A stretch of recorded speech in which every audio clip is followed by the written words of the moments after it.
존경하고 사랑하는 우리 구독자 여러분 반갑습니다. 여러분의 멘탈 전도사 최만자입니다. 이번 시간에는 여러분들에게 약간 좀 경고의 시간, 좀 약간 따끔한 어떻게 보면은 충고의 시간을 제가 한번 가져보도록 할게요. 제가 전 시간에 얘기를 했어요. 신용 대출 그걸 관련된 거 하지 마라. 자기 돈으로 하는 게 좋지 않겠나, 이제 그런 얘기를 한 겁니다.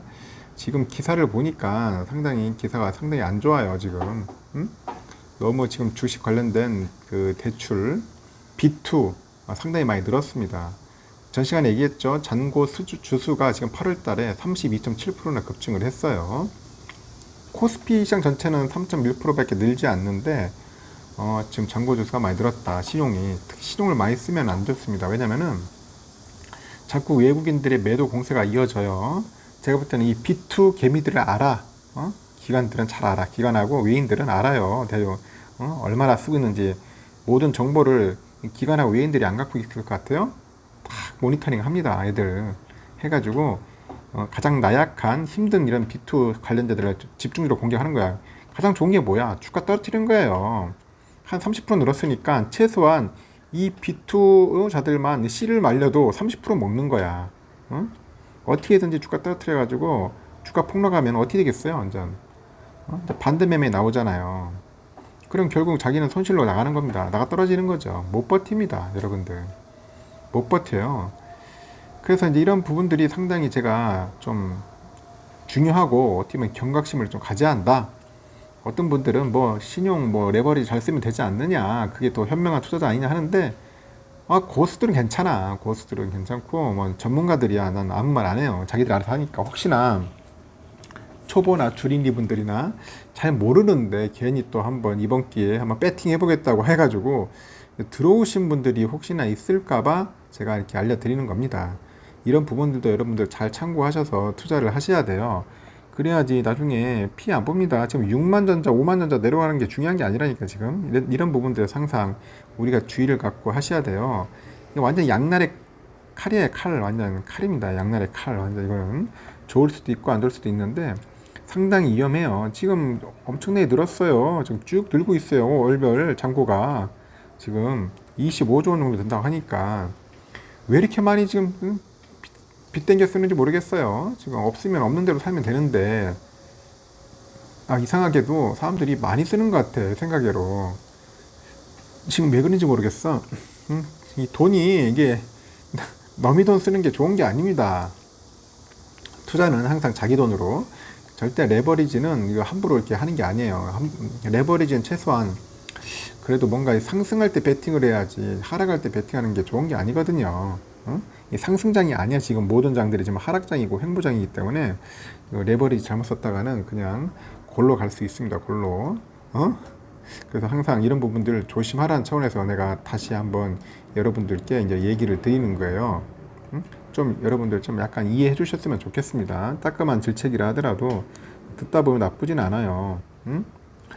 이게 우리 딱 보면은 한번 간단하게 해볼게. 간단하게 우리가 보면은 우리가 될 수 있으면 우리가 미수금을 쓰는 사람도 있어요. 이 미수라는 것은 현금 당일 상환 기준에서 단타나 초단타 매매하시는 분들이 많이 써요. 미수를 씁니다.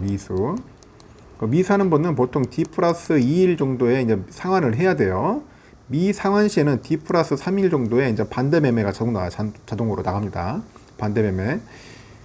마이너스가 나고 있지 않아도 그냥 증권사에서 그냥 팔아버려요, 미수는. 그래서 이런 걸 한번 잘 생각해야 하고, 신용이나 담보는 기간이 있는데 보통 최대 한 270일 정도 한다고 하는데 그에 비해서 미수는 짧죠. 그래서 항상 미수는 여러분들 잘 생각해서 쓰셔야 할 것 같고, 이거 그림을 보시면 아시겠지만은 위에 보면은 증거금이라는 게 있어요. 증거금을 한번 잠시 설명해 줄게요. 이 증거금이 한 30%입니다.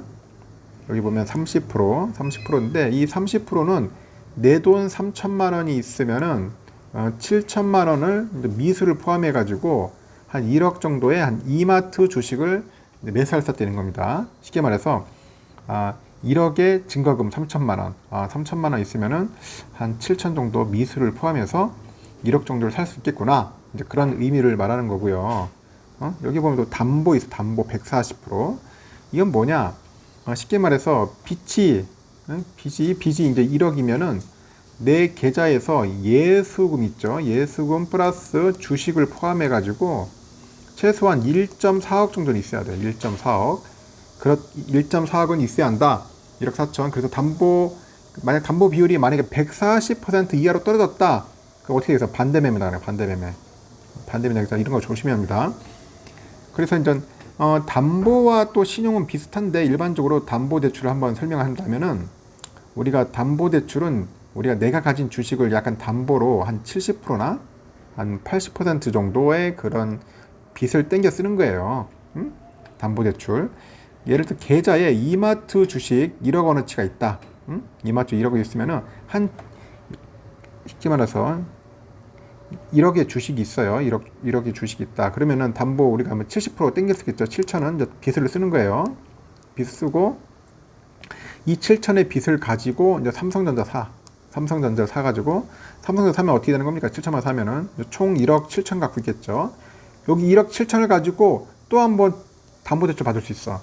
1억까지 더 만들 수 있어. 해가지고 하면은 얼마 되겠습니까? 최대 한 2억 3천까지 되는 거죠. 2억 3천까지는 이제 대출이 가능하다. 그러면 2억 3천억이면 담보 비율이 한 140% 기준했을 때 내 계좌는 얼마 갖고 있었냐? 한 3억 2천 정도. 3억 2천 정도의 잔고를 유지해야 한다. 유지를 안 하면 어떻게 되겠습니까? 또 그대로 반대매매 나가겠죠. 그래서 계좌 잔고가 그 빚의 140% 미만인 날이 2일 연속이다. 2일 연속이면 어떻게 되는 거예요? 강제청산당이에요. 강제청산 당한다. 위험 수준이 온다면은 이제 증권사에서 연락 오겠죠. 알림으로 빨리 뭐 돈 넣든지 말든지 하라고. 하여튼 강제청산다. 2일 연속되면은. 문제는 뭐냐? 이게 매도다. 매도가 더 무서운 거야. 이제 매도가 더 무섭다. 한번 봅시다. 매도는 뭐냐면 이 매도 수량은 증권사 룰에 정해지는데 보통 그 수량 산정할 때 15% 하락된 가격으로 이제 책정해서 판대요. 15% 하락된 가격으로. 그래서 결국 뭐냐면 이와 같은 상황에서 이제 정상적이라면 주식 5천을 팔아야 돼요. 그죠? 5천만 원이니까 한 주에 5만 원이니까 5천만 원, 5천 주 팔면은 이제 상환 가능하겠죠. 그렇죠. 한 주는. 근데 반대 매매는 그 매도 수량을 15% 하락된 가격으로 팔아버려. 15% 하락된 가격. 1만 원에 15% 하락되니까 얼마나 팔겠습니까? 그럼 8,500원의 기준으로 해가지고 5,883주를 이제 시장가에 던져버립니다. 그냥 자동으로 던져버려요. 1만 원에 파는 게 아니라, 이 1만 원짜리 주식을 15% 할인해가지고 8,500원에 팔아버립니다. 그러면 원래 5,000주만 팔면 되는데 883주를 더 팔게 되는 거야. 강제로. 그럼 물론 갚는 돈은 5천만 원 이름으로 동일하겠죠. 근데 그 차이액은 예수금으로 쌓이는데 우리가 아까 말한 것처럼 레버리지는 게 뭡니까? 레버리지 쓴다는 게 이제 오를 걸 가정하고 쓰는데 이게 강제 매매 돼버리니까 이제 손절되는 거예요. 손절되니까 결국 투자자한테는 이제 손실로 다가온다. 이제 그런 이야기들이 있는 겁니다. 그래서 이런 부분들을 여러분들 잘 챙겨 보셔야 돼요. 그래서 보통 우리 HTS 보면은 이제 신용을 쓰는 그 증권사 기준에 따라서 일 처리가 가능한데 그 담보 비율이나 그 레버리지로 끌어쓸 수 있는 금액 등 그 모든 게 다 증권사 마음대로야. 자기들 위주예요. 증권사 요즘 영업도 힘드니까 좀 또 중간 업체를 껴가지고 더 좋은 조건을 업체에 제공하는 것도 있다고 하더라고요. 중간 업체 그런 게 낀다고 있다요. 그런 업체를 끼워가지고 하는 것도 있는데 일종의 공동구매 유사한 개념이라고 합니다. 그래서 그런 업체를 통해서 주식담보대출을 받아가지고 레버리지 활용하는 사람들도 있어요. 아까 말한 건 증권사가 한 70에서 80% 대출해주면 어떤 업체는 중간 업체는 한 400%까지 이제 레버리지를 이제 할 수 있도록 해주는 업체도 있답니다. 근데 그렇게 막 400%까지 끌었으면은 나중에 좀 위험할 수도 있어요. 일단 이런 부분들도 여러분들 잘 한번 신경을 써야 한다는 겁니다. 하여튼간 그 주가 하락으로 이제 담보 비율이 떨어져 가지고 이제 강제 청산 당하는 경우는 있는데 문제는 또 만기일이 있어. 만기일이 있어요. 만기일이 다가와 가지고 이제 강제 청산 됩니다. 강제 청산. 만기일이 이제 연장이 되긴 돼요. 되는데 그렇게 많이 해주진 않는가 보대요. 연장할 때도 이거 담보 비율 이상으로 입산답니다. 그래서 만기일까지 잘 우리가 챙겨보고 신경을 써야 한다는 거예요. 그래서 레버리지는 약이 될 수도 있지만은 잘못하면 독이 될 수 있다. 초보들한테는 조심해야 돼요. 이런 걸 잘 하시는 분들이 아마 탁탁 맞춰가지고 알아서 하겠지만 현명하게 약간 좀 어설픈 분들이나 주린이 분들이나 좀 낯설은 분들은 될 수 있으면은 신용을 쓰지 마라. 담보도 쓰지 말고 그냥 자기 있는 돈으로만 해. 있는 돈으로 욕심 부리지 않고 그러면 여러분들 크게 문제 없을 겁니다. 그래야지 장투가 가능한 거예요. 이거 레버리지 대출 신용 쓰면은 어떻게 장투가 가능하겠습니까? 마음 졸여가지고 주가 계속 떨어지는데 굉장히 불안하죠. 그래서 제가 하지 말라는 겁니다. 하여튼 이게 좀 도움이 됐으면 모르겠는데 나중에 또 여러분들 필요하면은 좀 더 체계적으로 한번 더 알려드리도록 할게요. 아니면은 뭐 여름은 책에도 잘 나와 있으니까 보면은 잘 알 수 있을 겁니다.